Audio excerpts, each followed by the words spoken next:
Estábamos viendo, chicas, la lección 4, que está en la página 48 de sus libros.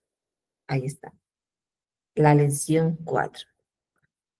Y el tema que ella estaba tocando esa semana era la maldición del deseo. La maldición que nos trae ese deseo. Y vamos a estar escudriñando un poco acerca de lo que Dios quería que viéramos y es ese poder que ejerce el pecado, cómo es, eh, cómo interactúa. Vamos a ver un poco acerca de eso para que veamos lo que el Señor nos ha traído hoy.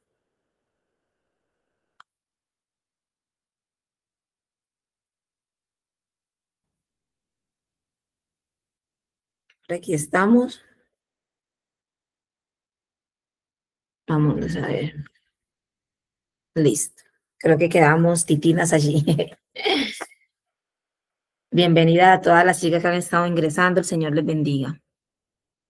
Bueno, hoy el versículo lema que vamos a estar eh, meditando es este. Romanos capítulo 5, versículo 12. Dice la palabra del Señor. Por tanto, como el pecado entró en el mundo por un hombre y por el pecado la muerte, así la muerte pasó a todos los hombres por cuanto todos pecaron. Cuando lo leemos, a veces cuando leemos este versículo recorrido, lo leemos por primera vez y uno dice, ¿qué entendió? Yo la primera vez no entendí nada. Así que, ¿qué les parece si lo escudriñamos un poquito?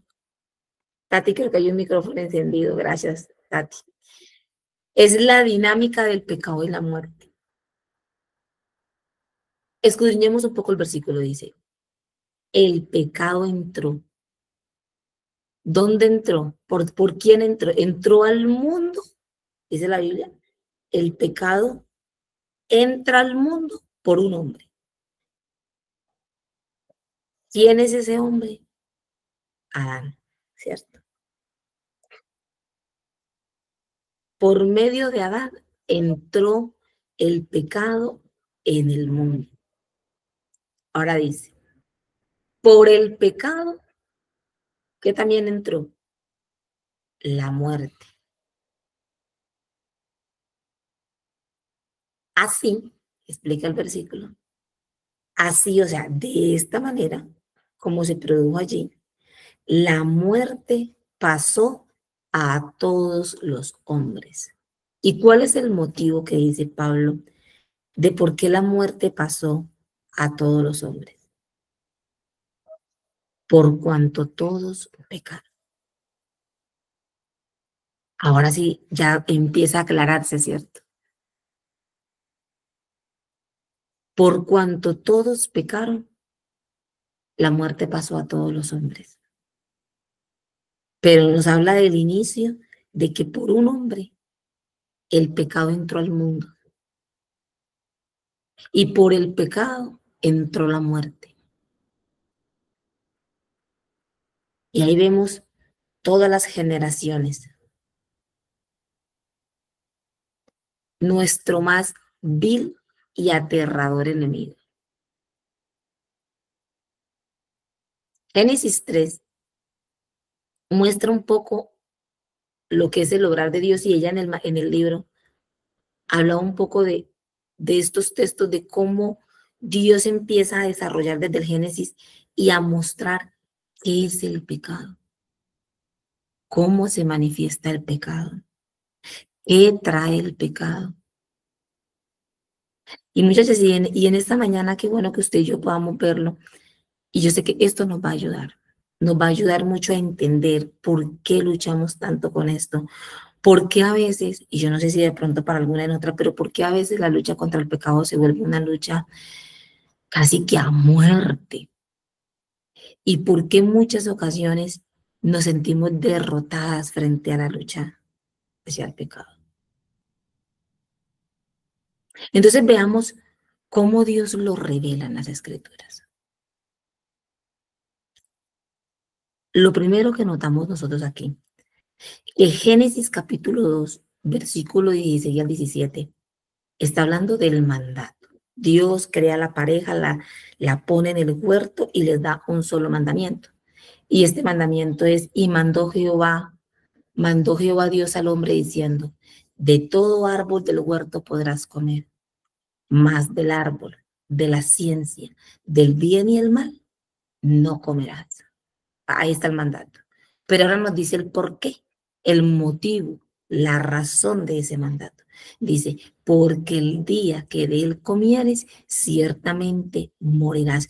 Y esta es la primera vez que aparece esta palabra en el Génesis, en el inicio de las Escrituras, morirás. La primera vez que habla de la muerte es en este versículo. Ciertamente morirás. ¿Qué es la muerte? No nos preguntamos a veces eso. ¿Cuál es la condición de la muerte? Esa muerte espiritual que trae el pecado. Esa muerte espiritual que nos separa de Dios, que nos aparta de Dios. Esa muerte espiritual que corta nuestra relación con el Señor. Y vamos a ver aquello también cómo se desarrolla. Ahora,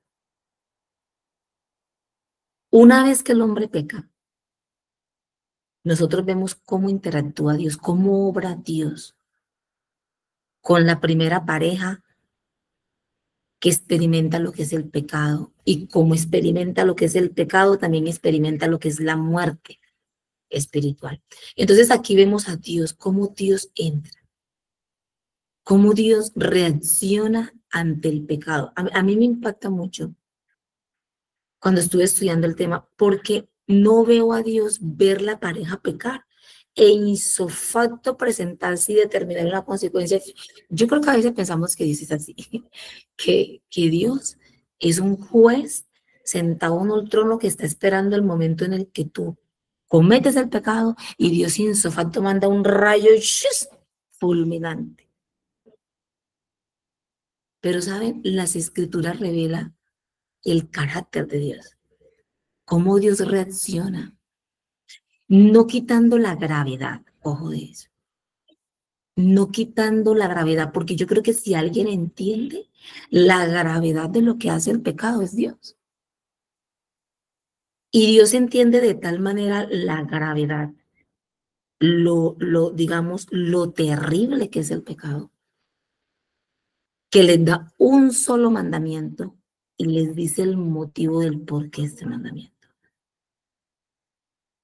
Porque del día que de él comieres, ciertamente. Le dice, ciertamente, y es verdad, morirán.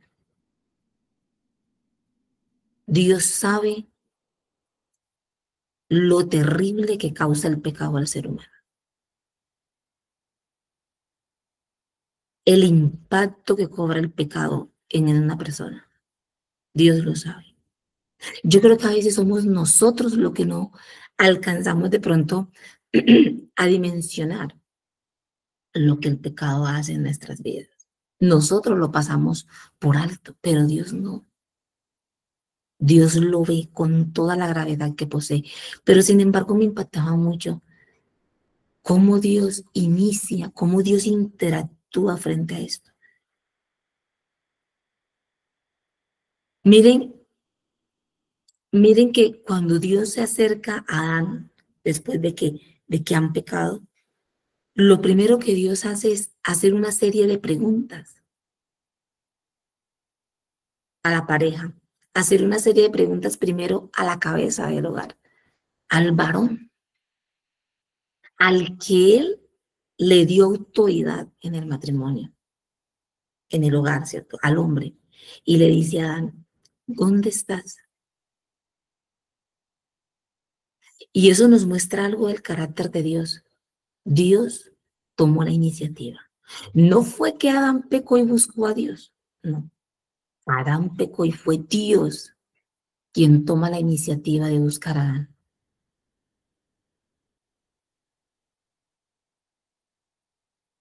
Imagínense ustedes el amor de Dios.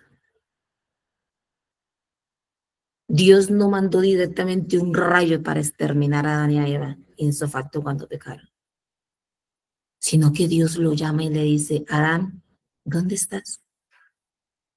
Dios toma la iniciativa. Luego Dios dice, ¿qué has hecho? Le pregunta a él y a la mujer, ¿qué has hecho? ¿Acaso no sabía Dios lo que ellos habían hecho? ¿Le era oculto a Dios lo que acababa de acontecer en el Edén? Claro que no, Dios sabía lo que había acontecido. Entonces, ¿por qué Dios le dice al hombre y a la mujer, ¿qué han hecho? ¿Qué está esperando Dios? ¿A qué los anima Dios? A una respuesta. Busca de ellos confesión.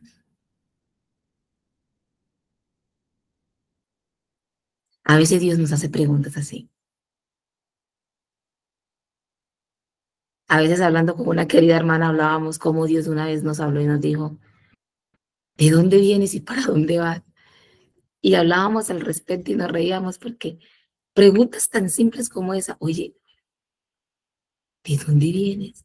¿Para dónde vas? Dios capta tu atención, eso facto. Oye, ¿qué estás haciendo? Y aquí vemos a Dios diciendo, ¿qué has hecho? Cuéntame, ¿qué has hecho? Buscando la confesión. Dios te anima a ti y a mí a que vengamos a Él en confesión. Contémosle a Dios, sin temor, muchachas. Contémosle al Señor la situación que estemos viviendo, el pecado en el que hemos cometido. No lo disfracemos, no lo maquillemos, no lo justifiquemos, porque el que conoce la inmensa gravedad de lo que hemos hecho es el Dios. Pero luego vemos a Dios que dice, por cuanto esto hiciste, entonces ¿qué dice? Ok, por cuanto esto hiciste, aquí viene la consecuencia. Yo creo que estas son las palabras las que a nosotras no nos gusta escuchar, porque vemos el amor de Dios cuando toma la iniciativa y nos busca, vemos el amor de Dios cuando nos anima a buscar la confesión, Señor, eres un Dios amoroso, pero cuando viene la sentencia de la consecuencia, ahí como que, ay, ¿por qué no te lo saltas, Señor?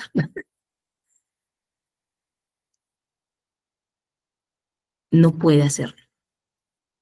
¿Sabe por qué? Porque iría en contra de su carácter. Ya lo vamos a ver. Pero también Dios revela en las escrituras del Génesis el poder que tiene el pecado. Y lo revela en el pasaje donde Dios interactúa ahora ya no con Adán y Eva, sino que interactúa con Caín. Cuando ellos presentan la ofrenda y Dios dice que vio con agrado la ofrenda de Abel, pero no vio con agrado la ofrenda de Caín. Y la Biblia dice que Caín se enojó y cambió su semblante. Estaba enojado, cambió su rostro. Entonces Dios interactúa con él y creo que ahora Dios nos va a hablar un poco más del panorama de cómo Dios habló también a Eva y le dijo, tu deseo será sobre tu marido y él se enseñoreará de ti. Tu deseo será controlar a tu marido. Mire cómo el Señor lo abarca aquí con Caín. En el Génesis capítulo 4, versículos 6 al 9. Lo busqué en esta versión porque en la Reina Valera también lo dice de la misma manera que el de Eva, dice, el deseo, ¿cierto? El pecado está a la puerta y su deseo será sobre ti, pero tú te enseñorearás de él. Pero en esta versión me gustó mucho porque lo transforma o de pronto lo muestra un poco más a fondo de lo que en realidad el versículo está diciendo. Dice, el Señor le preguntó, ¿por qué estás enojado y te ves tan triste? Si tú haces lo bueno, yo te aceptaré. Pero si haces lo malo, entonces dice, el pecado te está esperando. Está a la puerta, dice la Reina Valera. Aquí dice, te está esperando para atacarte. El pecado está listo, preparado. Ahí está, a la puerta. No está lejos. No le dice que el pecado está a kilómetros. El pecado está ahí, a la puerta. Está esperando para atacarte. Y en otra versión me gusta porque dice, para controlarte, para dominarte. Ese es el poder que tiene el pecado.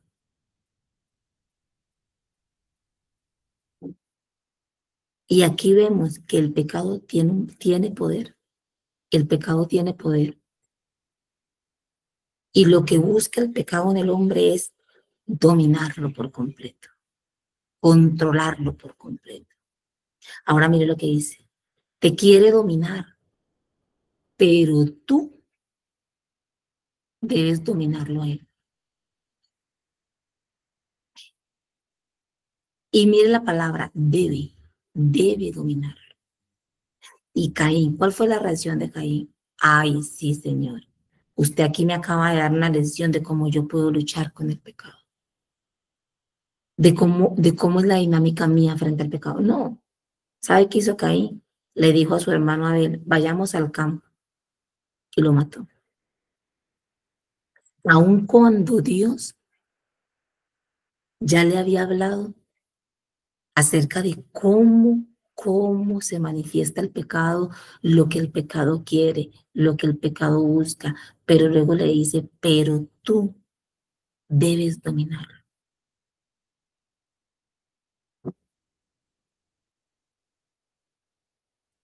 Entonces me hago esta pregunta. ¿Tiene el hombre la capacidad por sí mismo de dominar el pecado? Aunque podría estar diciendo eso. ¿Puede el hombre por sí mismo? La respuesta es no, no puede. Entonces, no es lo que está diciendo el texto. Recuerde que ellos acababan de pasar de una ofrenda donde Abel había presentado un sacrificio de un cordero primogénito, donde había habido un derramamiento de sangre. Y él llevó otra ofrenda que no fue agradable delante de Dios.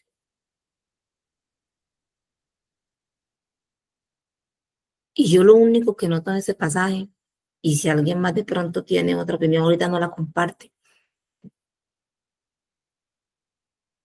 es que hay victoria en el pecado cuando pones la mirada en el Cordero de Dios, en el Hijo de Dios, en el sacrificio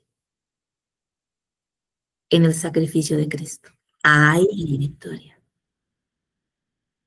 Ahora, quiero pasar muy rápidamente porque el tiempo se nos está pasando muy rápido. Dice, el pecado tiende a aumentar. ¿Usted nota eso en su vida? El pecado nunca disminuye por sí solo. O sea, el pecado por sí, por su cuenta, él nunca tiende a por sí solo disminuir. No, por el contrario, el pecado tiene la tendencia que cada vez aumenta.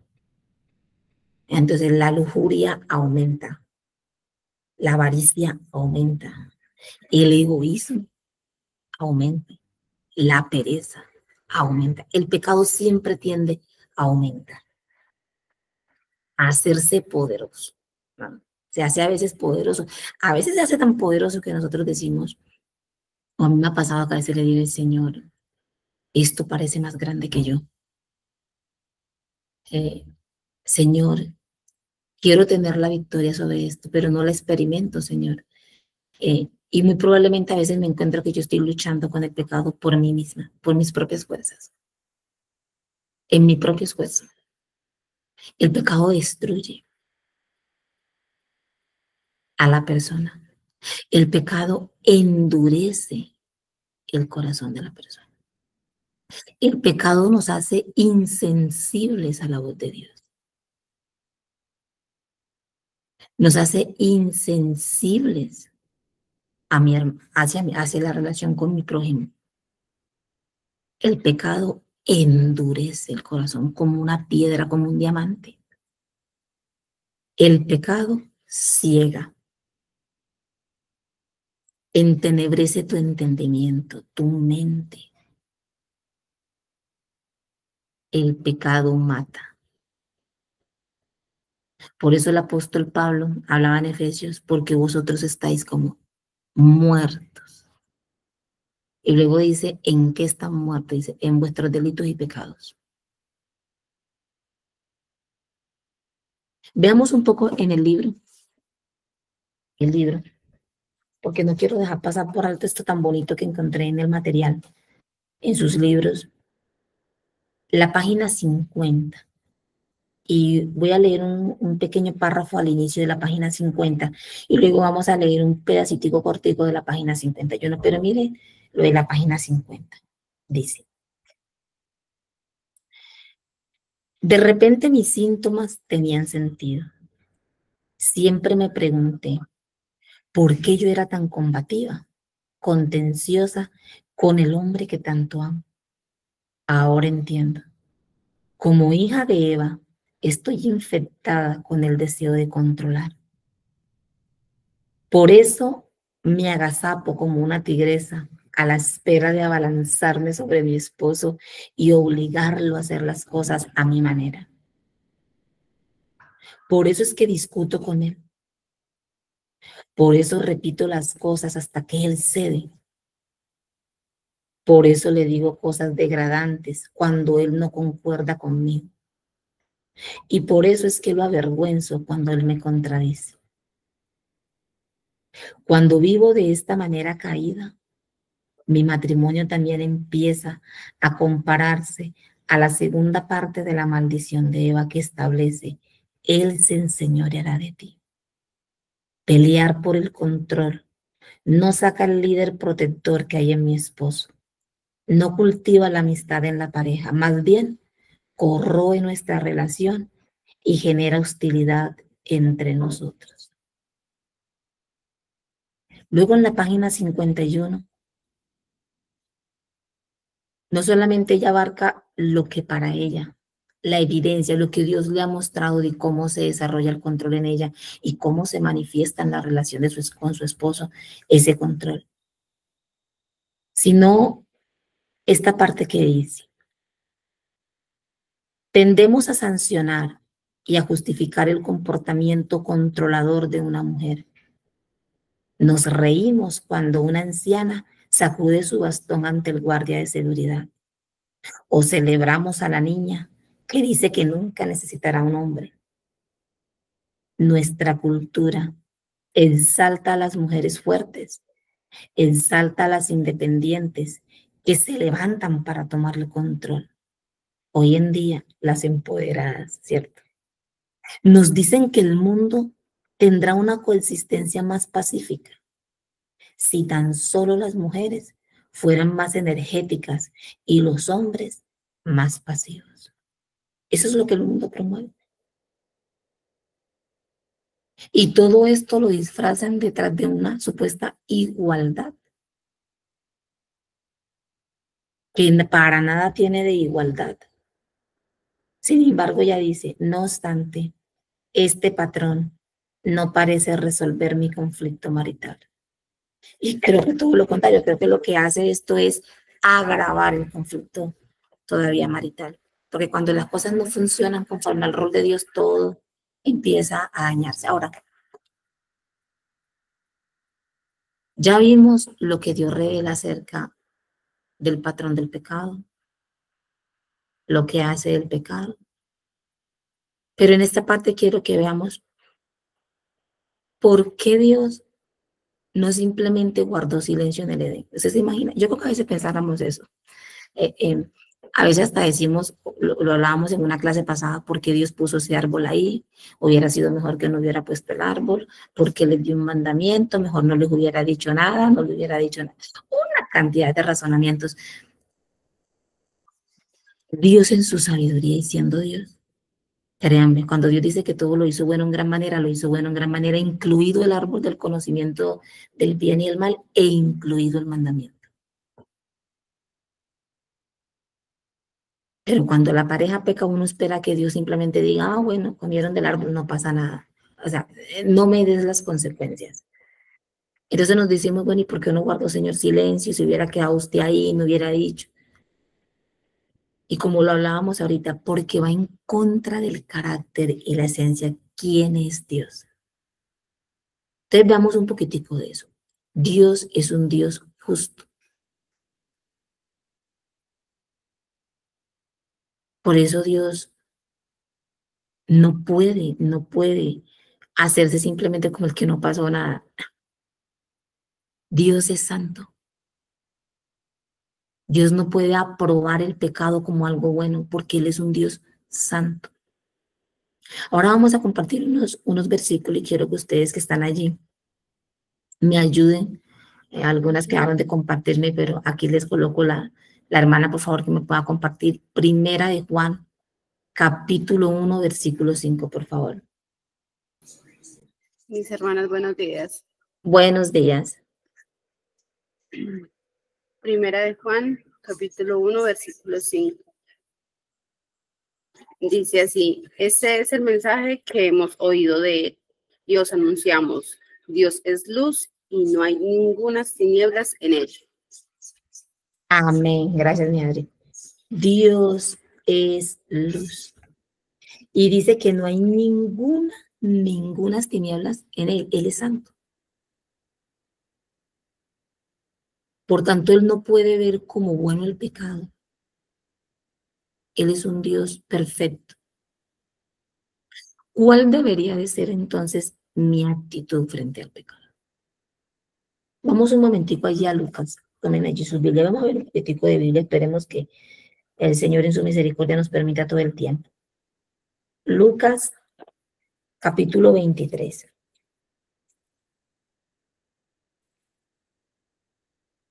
Lucas 23, versículo 32. A ver, ¿dónde estoy yo? Me falta aquí 23. Ok, el 32. Aquí vemos, vamos a leer estos versículos, porque yo creo que podemos aprender de cómo puede ser nuestra actitud frente al pecado y que también nos revela la santidad de nuestro Señor Jesucristo. Llevaban también con él a otros dos que eran malhechores para ser muertos. Aquí está hablando del momento de la crucifixión y está hablando de los dos malhechores que fueron crucificados al lado de Jesús. ¿Cierto? Dice que uno a cada lado. Dice, y cuando llegaron al lugar llamado de la calavera, le crucificaron allí y a los malhechores, uno a la derecha y el otro a la izquierda. Y Jesús decía, Padre, perdónalos, porque no saben lo que hacen. Y repartieron entre sí sus vestidos y echaron suerte. Ahora vean, aquí dice que la gente empezó a burlarse, los que estaban allí empezaron a decirle, si eres el Cristo, si eres el escogido de Dios, sálvate, sálvanos, bájate de esa cruz.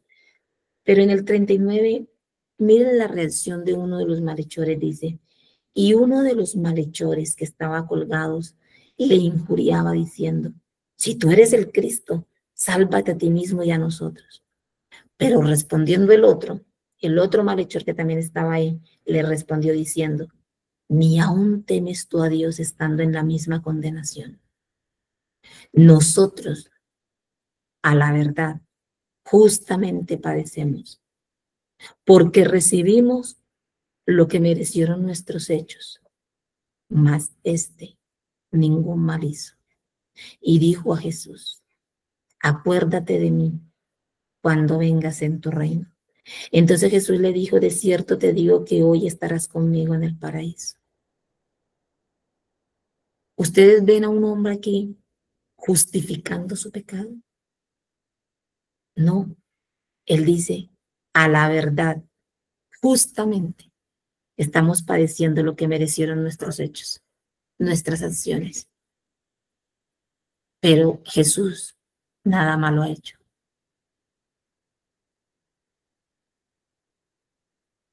Y porque Dios es misericordioso en su amor, no nos dejó simplemente bajo la condena del pecado, sino que ahora Dios diseñó un plan para revertir el poder del pecado. ¿No es eso maravilloso? Uno de los peores enemigos del hombre. Yo para mí quizás el peor enemigo del hombre, el pecado. Y Dios, en el amor que siente por nosotros, por la humanidad, Dios no simplemente dijo, bueno, aquí los dejo, hagan como quieran, no me importa. No, sí pecaron. Ahí está Dios tomando la iniciativa, trayéndolos a confesión, dándoles una consecuencia. Hasta eso es amor. Y luego vemos al Señor obrando en un plan precioso, un plan maravilloso para revertir el daño causado por el pecado. Y quiero que vayamos ahí y estudiemos un poco al respecto. Y quiero que cuando vayamos leyendo, vayamos guardando esos textos en nuestro corazón. Una hermanita que me comparta, por favor, Romanos capítulo 5, versículo 8. Buenos días. Buenos Romanos días. 5:8 dice, mas Dios muestra su amor para con nosotros, en que siendo aún pecadores, Cristo murió por nosotros. Gracias, hermoso. Mas Dios muestra su amor. El Dios que ama poderosamente. En que siendo pecadores, estando en la condición de pecado, Cristo muere por nosotros. Eso es un acto de amor extraordinario. Por favor, Romanos capítulo 5, versículo 18 al 21. Buenos días, yo se lo leo, hermanita. Bien pueda mi hermana. Aunque creo que había una hermanita que lo iba a leer. Qué pena, mi hermanita Gladys, ¿cierto? No, tranquila. No sé si de pronto una hermanita que lo iba a leer está allí. Y si no, bien, le digo a usted, mi hermanita Gladys. Ah, buenos días, mi me toca a hermanita. mí. Sí, señora, hágale, bien pueda. 5. Repite. Ajá, sí, Romanos capítulo 5 del 18 al 21. Bueno, así que como la transgresión de uno vino la condenación a todos los hombres, de la misma manera por la justicia de uno vino a todos los hombres la justificación de vida. Porque así como por la desobediencia de un hombre los muchos fueron constituidos pecadores, así también por la obediencia de uno los muchos serán constituidos justos. Pero la ley se introdujo para que el pecado abundase, mas cuando el pecado abundó, sobreabundó la gracia, para que así como el pecado reinó para muerte, así también la gracia reine por la justicia para la vida eterna mediante Jesucristo, Señor nuestro. Gracias, mi Mati. ¿Usted se imagina lo que causa leer esto? Lo que revela esto acerca del pecado, pero lo que revela esto de la victoria de Cristo sobre el pecado. Por la obediencia de uno, los muchos fueron constituidos justos. Y cuando sobreabundó el pecado, jamás sobreabundó la gracia, ¿cierto? Dice, cuando el pecado abundó, más sobreabundó la gracia. Y el resultado para que así como el pecado reinó. ¿Y para qué reina el pecado? Para muerte. Así también la gracia ahora que hace, reina por la justicia para vida eterna. Esto es una victoria extraordinaria mediante Jesucristo, Señor nuestro. Quédense allí en Romanos capítulo 6. Vamos a leer una parte de Romanos y mientras la leemos, vaya usted allí en su biblioteca, quizás subrayando, mirando cómo Pablo ahora va a describir esa victoria preciosa sobre el pecado. Leamos desde el versículo 6. Romanos capítulo 6, versículo 6. Dice, sabiendo esto, que nuestro viejo hombre fue crucificado juntamente con él. Miren esto, para que el cuerpo del pecado sea ¿qué? Destruido. A fin, ¿cuál es el propósito de que esto pasó?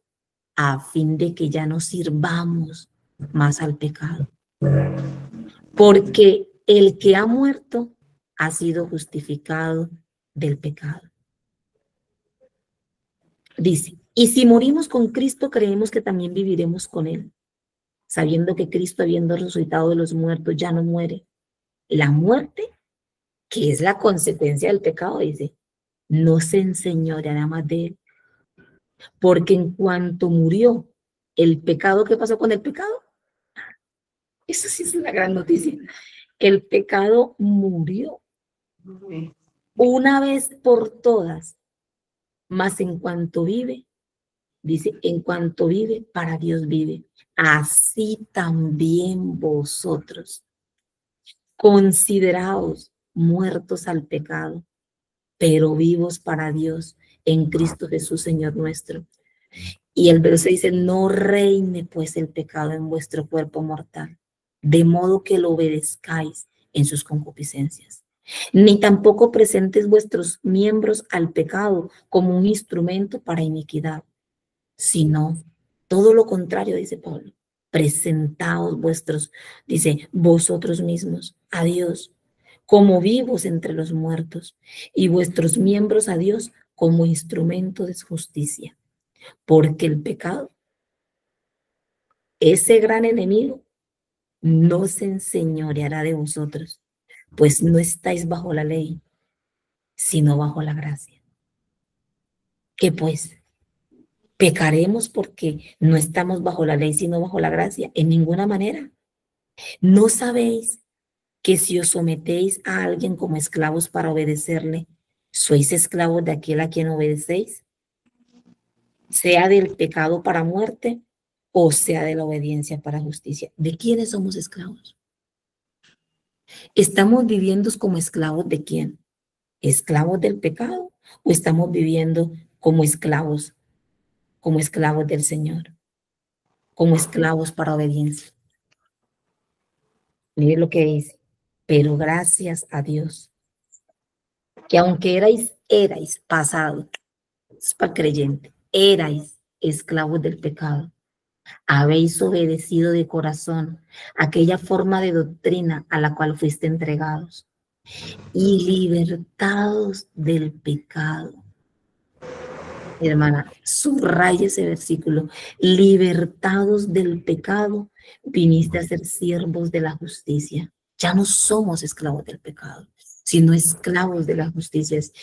Hablo como humano por vuestra humana debilidad, que así como para iniquidad presentéis vuestros miembros para servir a la inmundicia y a la iniquidad, así ahora para santificación. Así como nuestros miembros antes eran para todo eso, ahora estos miembros sean para santificación. Presentad vuestros miembros para servir a la justicia. Mire lo que dice el 20. Porque cuando erais esclavos del pecado, dice, eras libres. No, perdón, porque cuando erais esclavos del pecado, erais libres acerca de la justicia. Pero ¿qué fruto tenías de aquellas cosas de las cuales ahora os avergonzáis? Porque el fin de ellas, ¿qué es? Muerte. Pero mire lo que dice, más ahora, que habéis sido libertados del pecado y hechos siervos de Dios, tenéis por vuestro fruto la santificación y como fin la vida eterna, porque la paga del pecado es muerte, mas la dádiva de Dios es vida eterna en Cristo Jesús, Señor nuestro. ¿Y por qué queríamos hablar? ¿Por qué el Señor trajo este tema para nosotros? Porque si en esta mañana usted se siente quizás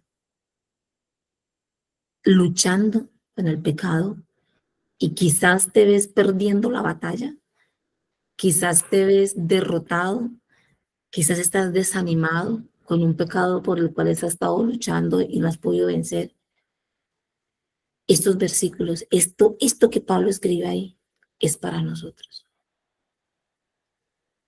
Habla de la victoria que obtuvo Jesús, nuestro Señor,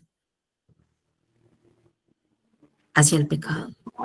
Cristo lo derrotó. Cristo obtuvo la victoria. Y el que está en Cristo,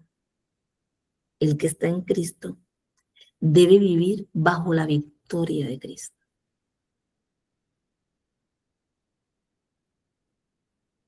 Entonces, mi hermana, no hay pecado en nuestra vida que no pueda ser vencido por Cristo. No lo encuentro en la Biblia.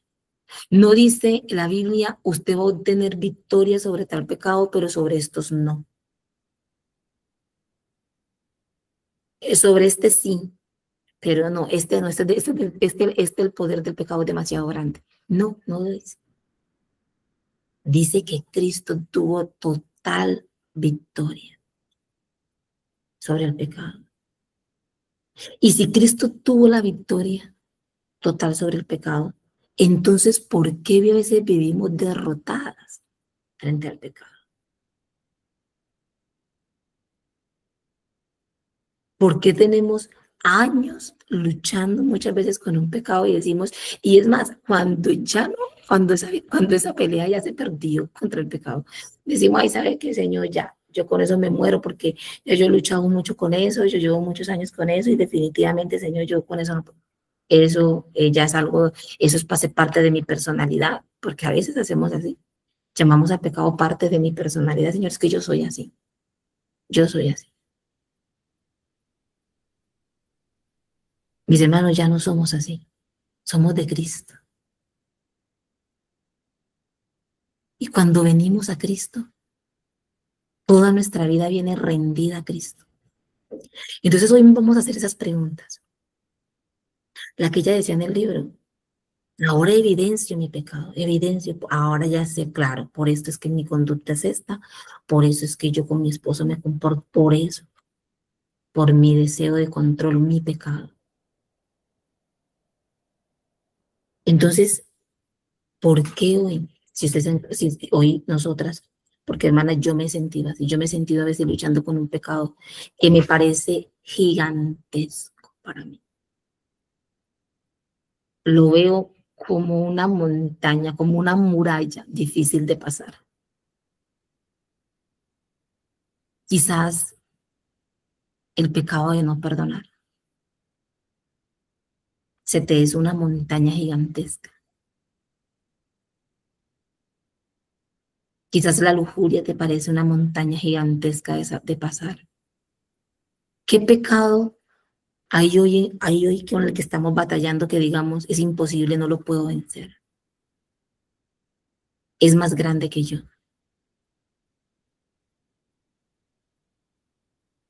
Y ahora vamos a ver por qué a veces estamos viviendo en derrota frente al pecado.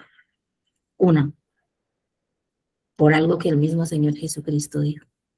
Porque el que no tiene el Espíritu de Cristo no es de Él.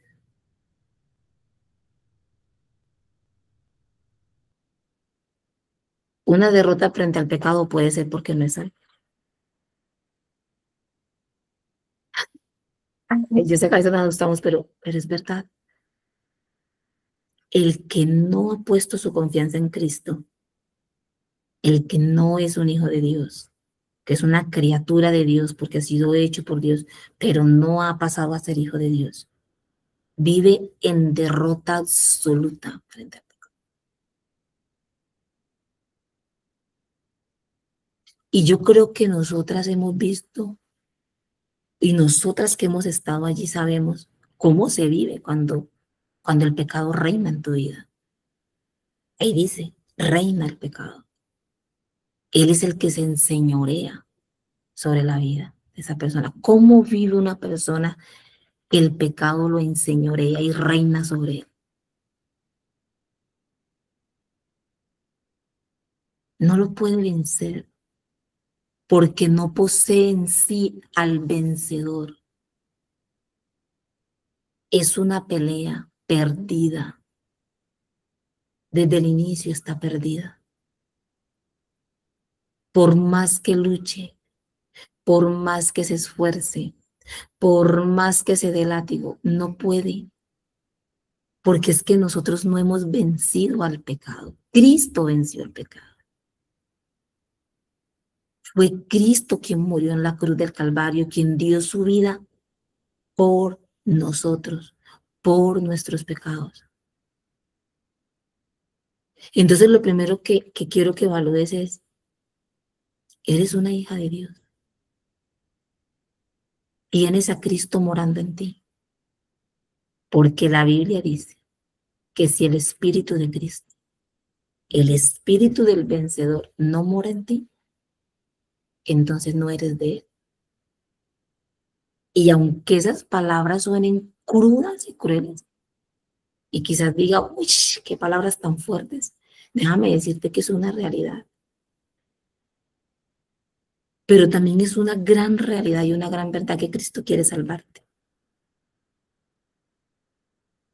Cristo quiere venir a morar en ti para que obtengas la victoria sobre el pecado. Y Él promete darte vida eterna.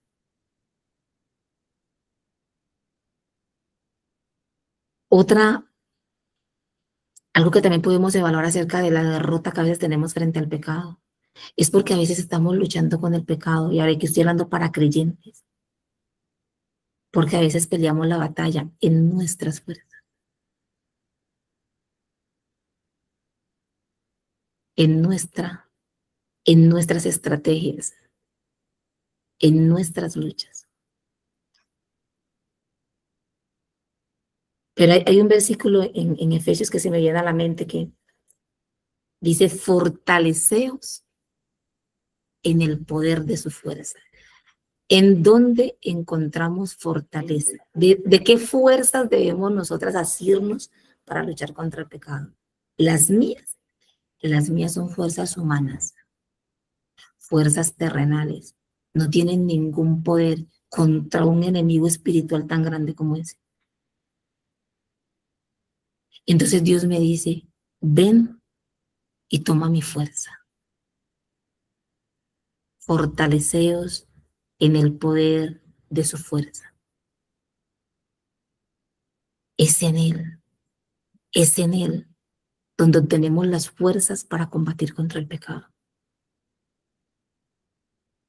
Entonces, el ánimo en esta mañana, muchachas, es aprender a lidiar con el pecado, porque si bien el pecado ha sido derrotado, nosotros vivimos en un cuerpo, en una carne, en un cuerpo que aún no ha sido glorificado, en una carne que tiene su tendencia a pecar. Entonces, Dios nos dice, aprendan a lidiar con ello. Pero no nos deja solo, háganlo como quieran, no. Sino que por el contrario encontramos en las Escrituras la ayuda que Dios nos ofrece para lidiar con esta carne pecadora, con este cuerpo pecador. Y lo primero que el Señor nos anima es, lo podemos hacer en el poder del Espíritu Santo. Y pues estamos luchando con un pecado. La Biblia dice, reconócelo. ¿Se acuerdan el hombre que estaba al lado de Jesús? Reconoció su pecado. Luego, arrepentimiento.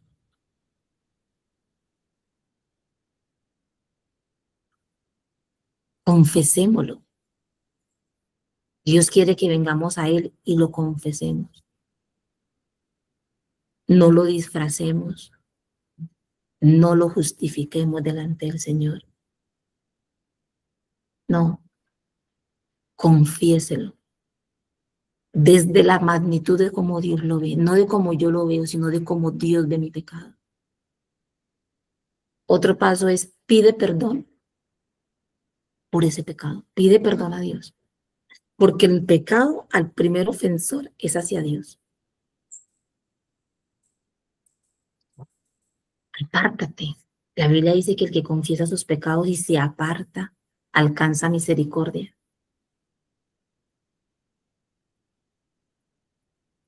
Mi hermana, corra.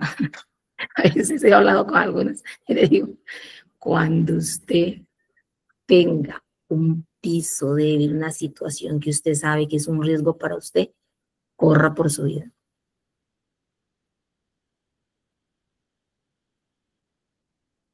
No le haga banderas, no le haga banderas, corra. Ponga límites, corte con lo que tenga que cortar, aléjese de lo que se tenga que alejar. La Biblia dice, no proveas, ¿cierto?, para la carne, no proveas para ella. No la alimente, desnútrala, debilítala. Y no confíes en tus fuerzas, no te creas fuerte frente a ello. No te creas fuerte frente al pecado.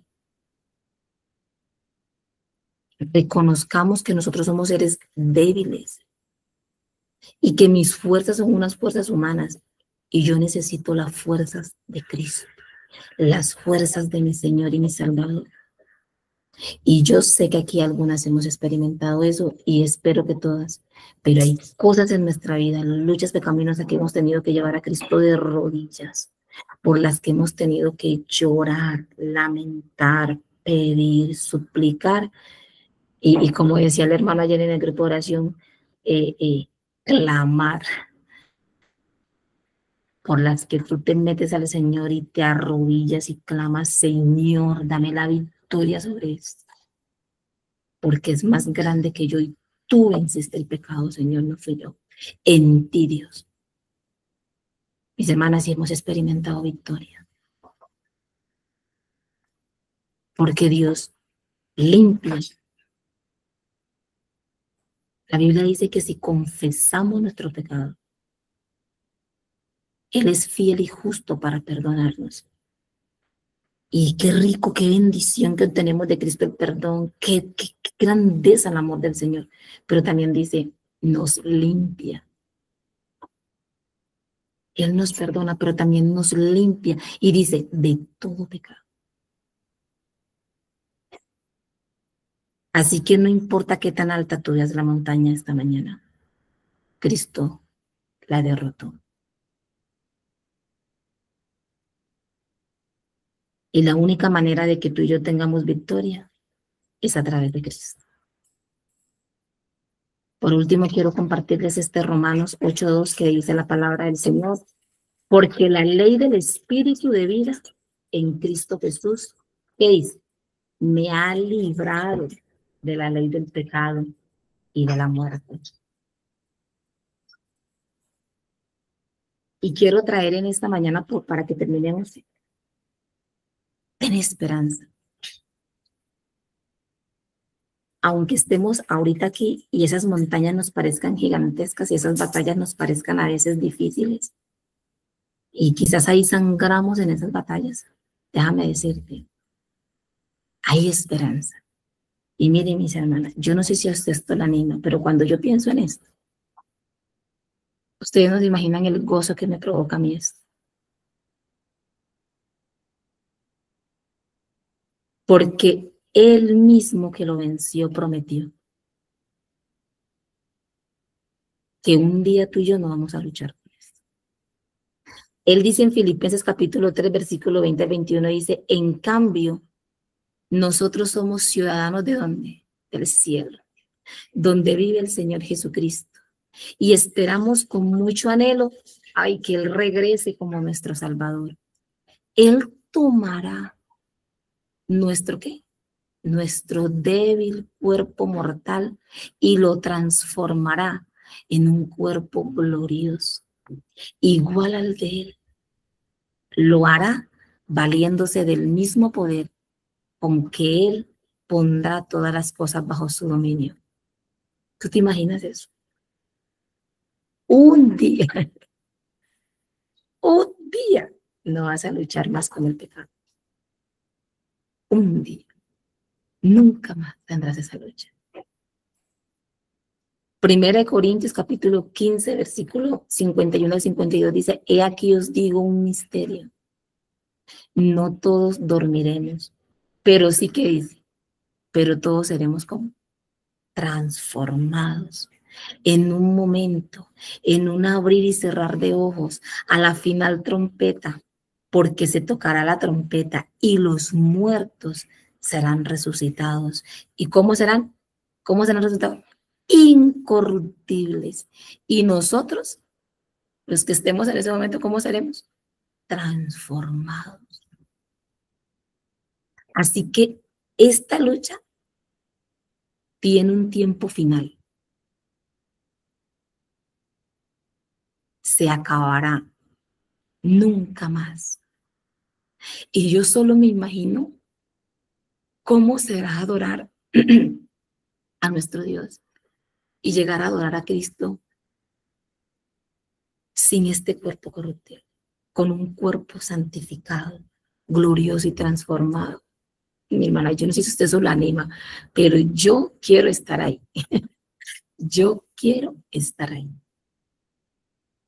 Yo anhelo ese día. Le digo, Señor, un día, tú nos darás un cuerpo glorioso para presentarnos ante ti. No habrá nada en nosotros de que avergonzarnos.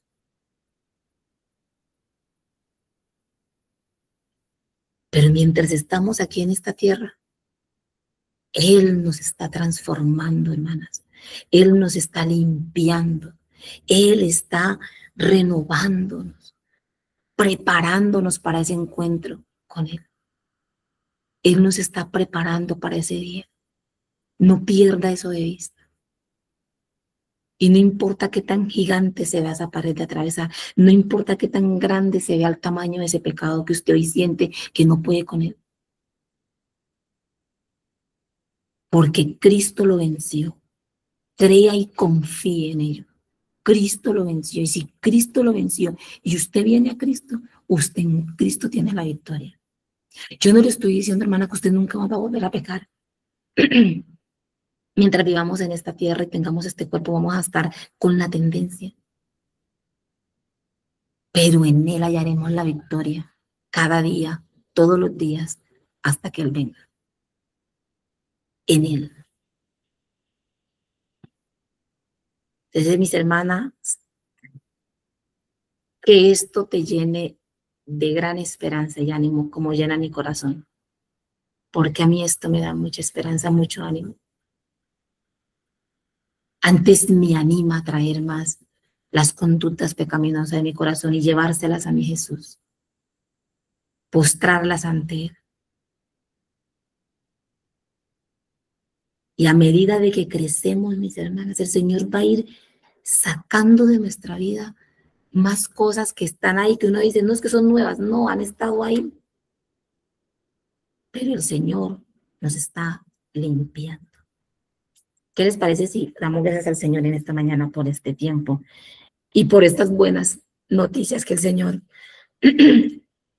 ha querido compartirnos a nosotras en esta mañana? Amado Padre, te alabamos y te bendecimos, Señor, te exaltamos. Y hoy nos sentimos inmensamente agradecidas, gozosas. Señor mío, solo tú, nadie como tú. Amado Señor, nuestro victorioso Rey, tú obtuviste la victoria. Tú eres nuestro vencedor, nuestro Salvador. Tu palabra dice que tú viniste al mundo a salvar al mundo de sus pecados. Tú derrotaste a los enemigos más grandes del hombre, Señor. Los venciste, Señor. Eres el Rey en victoria. Oh Señor, cuánta esperanza nos das. Te rogamos para que tú nos ayudes a nosotras, a mejorar, para que tú crezcas y a venir a ti en esa victoria, Señor, a refugiarnos en esa victoria tuya, Padre. Que podamos encontrar esa victoria en ti, Señor. Te damos gracias, Señor. en Cristo Jesús. Amén.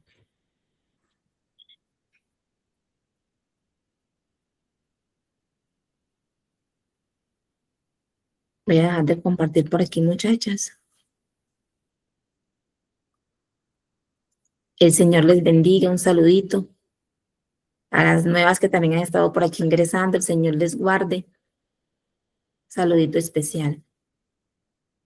Tenemos el taller, gracias amor, el taller que estaban ahí en la página, apenas son 2 preguntitas, entonces las que lo han diligenciado, muchachas, bien puedan, tienen ese espacio para compartir. Ustedes no se imaginan cómo nosotros nos animamos, cómo nosotros nos da fuerza, de verdad, cuando, y escucharlas a ustedes en cuanto al taller, lo que el Señor ha estado obrando en la vida de cada una de ustedes.